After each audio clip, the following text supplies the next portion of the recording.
नमस्कार दोस्तों, स्वागत है आपका मेरे YouTube चैनल देशभक्त पर। दोस्तों, आज की अपनी इस वीडियो में हम बात करेंगे कर्क राशि के जातकों के सितंबर माह के मासिक राशिफल के बारे में। दोस्तों, इस महीने कुछ ग्रहों की चाल बदलने वाली है और उन ग्रहों की चाल परिवर्तन से आपकी राशि किस तरह प्रभावित होगी, ये आप इस राशिफल में जानेंगे। तो दोस्तों, इस महीने राहु और केतु अपनी दिशा बदलेंगे और ये दोनों हमेशा एक साथ दिशा बदलते हैं और हमेशा उल्टी चाल चलते हैं।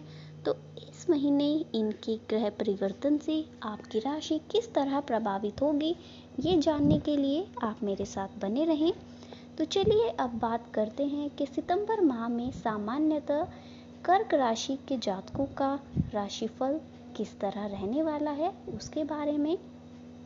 तो दोस्तों, कर्क राशि के लोगों के लिए ये महीना थोड़ा सा कमज़ोर रह सकता है, क्योंकि न केवल स्वास्थ्य बल्कि आर्थिक तौर पर भी आप कुछ परेशानियों में घिरे रह सकते हैं। ग्रहों का योग आपकी राशि और राशि स्वामी को काफ़ी हद तक पीड़ित कर रहा है, जिसके प्रति आपको सचेत और सावधान रहना चाहिए। संभव होने पर महामृत्युंजय मंत्र का जाप अवश्य करना चाहिए। इसके अतिरिक्त इस दौरान की गई यात्राएं अधिक फायदेमंद दिखाई नहीं देती। अनुशासन रूप आपको अधिक लाभ नहीं मिलेगा, बल्कि स्वास्थ्य परेशानियां बढ़ने की संभावना दिखाई देती है। परिवार में महिलाओं का सम्मान करें तथा किसी भी बात को लेकर आपका मन तनाव अथवा खिन्नता में रह सकता है। चलिए दोस्तों, अब बात करते हैं कर्क राशि के जातकों के कार्य क्षेत्र के बारे में।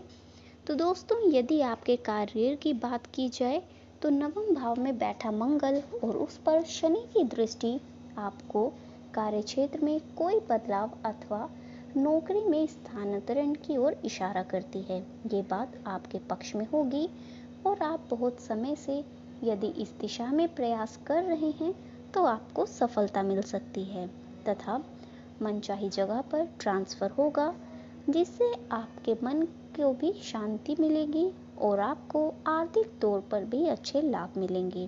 इसके अतिरिक्त महीने के उत्तरार्ध में जब मंगल का गोचर आपके दशम भाव में होगा, तब आपके लिए काफी उन्नतिपूर्ण समय रहेगा।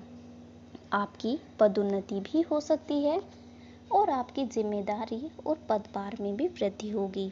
इस दौरान आपको मानसिक तनाव से दूर रहकर और खुद को प्रति अभिमान की भावनाओं का त्याग कर काम करना होगा, तभी बेहतर नतीजे मिलेंगे और लोग आपके पीछे रहेंगे। अपने बिजनेस को आप आगे बढ़ा पाएंगे। हालांकि आपको आर्थिक चुनौतियां तो मिलेंगी, लेकिन आप जीवन में भी आगे बढ़ेंगे। अब बात करते हैं कर्क राशि के जातकों के आर्थिक स्थिति के बारे में।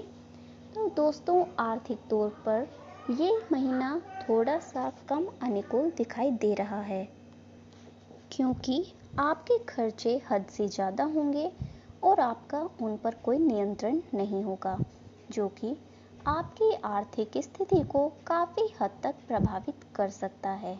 हालांकि मंगल की नवम भाव में उपस्थिति कुछ हद तक आपकी मदद करेगी और आपको आर्थिक तौर पर मजबूती देगी। मंगल का महीने के उत्तरार्ध में दशम भाव में प्रवेश करना और सूर्य का दूसरे भाव में प्रवेश करना भी आर्थिक तौर पर आपको मजबूती देगा और आपको धन प्राप्ति के अवसर प्राप्त होंगे।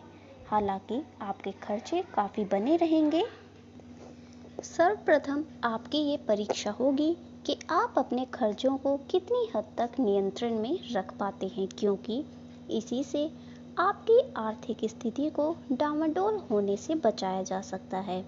आर्थिक तौर पर ये महीना चुनौतीपूर्ण रह सकता है। यदि आप व्यापार करते हैं तो मंगल की स्थिति और शनि की स्थिति आपके व्यापार को गति देकर आपके मुनाफे को बढ़ा सकती है। इसलिए इस दिशा में आप अच्छा प्रयास जारी रखें। दोस्तों, अगर आप मेरे चैनल पर पहली बार आए हैं तो मेरे चैनल को सब्सक्राइब करें और साथ में बने बेल आइकन को प्रेस करना ना भूलें और मेरे साथ आखिर तक बने रहें। तो चलिए अब बात करते हैं कर्क राशि के जातकों के स्वास्थ्य के बारे में। तो दोस्तों, स्वास्थ्य के मामले में ये महीना अधिक अनुकूल दिखाई नहीं दे रहा है। उसकी वजह है आपके 12वें भाव में शुक्र, बुध और राहु की युति होना तथा छठे भाव में, जो कि रोग का भाव है, उसमें केतु और बृहस्पति की स्थिति, और सप्तम भाव में शनिदेव तथा आपकी राशि में सूर्य देव विराजमान होंगे। यह स्थिति चारों ओर से आपके स्वास्थ्य को पीड़ित करने का इशारा करती है। इसी वजह से आपको विशेष तौर पर अपने स्वास्थ्य का ध्यान रखना होगा, क्योंकि यदि आप ठीक से ध्यान नहीं देंगे तो अस्पताल जाना पड़ सकता है। स्वास्थ्य को फिट रखने के लिए निरंतर योगाभ्यास और शारीरिक एक्सरसाइज अवश्य करें। तरल पदार्थों का सेवन करें और कोई भी समस्या होने पर डॉक्टर से तुरंत संपर्क करें, क्योंकि ऐसी स्थिति में विलंब करना आपके लिए हानिकारक साबित हो सकता है। तो चलिए अब बात करते हैं कर्क राशि के जातकों के प्रेम जीवन, वैवाहिक और पारिवारिक जीवन के बारे में। तो दोस्तों, प्रेम संबंधित मामलों के लिए ये महीना काफ़ी अनुकूल रहेगा और आपका जीवन प्रेम से भरा रहेगा। आपका प्रियतम आपके साथ मिलकर कोई अच्छा प्लान बनाएगा, जिसमें आप दोनों भविष्य के सपने देखेंगे और एक दूसरे के साथ समय बिताने का कोई भी मौका नहीं छोड़ेंगे। ये स्थिति आपकी लव लाइफ को बेहतर बनाएगी और एक दूसरे पर आपके निर्भरता को भी बढ़ाएगी। आप एक साथ बैठकर अपने बीच की कोई भी परेशानी जो चली आ रही है उसे डिस्कस करें तथा उसका समाधान निकाल लेंगे। यदि आप शादीशुदा हैं तो स्थितियां मिलीजुली रहने वाली हैं। शनिदेव आपकी राशि में बैठे सूर्य देव की संपूर्ण सप्तम दृष्टि होने के कारण दाम्पत्य जीवन में लड़ाई झगड़े की संभावना हो सकती है, जिससे बचने का आपको भरसक प्रयत्न करना होगा। उसके बाद जब सूर्य का गोचर आपके द्वितीय भाव में होगा, वो समय आपके जीवन साथी के स्वास्थ्य के लिए कमजोर होगा और उन्हें तुरंत स्वास्थ्य समस्याएं परेशान कर सकती हैं। ऐसे में आपको दाम्पत्य सुखों को बनाए रखने के लिए जीवन साथी से मिलकर बातचीत भी करनी होगी और आपसी मुद्दों को सुलझाना होगा तथा उनके स्वास्थ्य का ध्यान रखना और आवश्यक होने पर उन्हें डॉक्टर की सलाह अवश्य दिलवाएं। पारिवारिक जीवन की बात करें तो इस महीने काफ़ी बेहतर रहेगा। इस महीने आप अपने परिवार की ओर से काफ़ी निश्चिंत रहेंगे तथा घर आकर आपको सुकून की सांस मिलेगी, क्योंकि परिवार के लोगों का व्यवहार काफ़ी अनुकूल होगा और सभी मिलजुल कर एक दूसरे की सराहना और मान सम्मान भी करेंगे। आपको भी परिवार के लोगों के साथ तालमेल बैठाने का पूरा प्रयास करना चाहिए, क्योंकि इस समय में सभी यही चाहते हैं। सूर्य का गोचर जब महीने के उत्तरार्ध में द्वितीय भाव में होगा और मंगल का दशम भाव में, ऐसी स्थिति में परिवार में कुछ तनाव बढ़ सकता है, जिसे दूर करने के लिए आपको प्रयास करना होगा।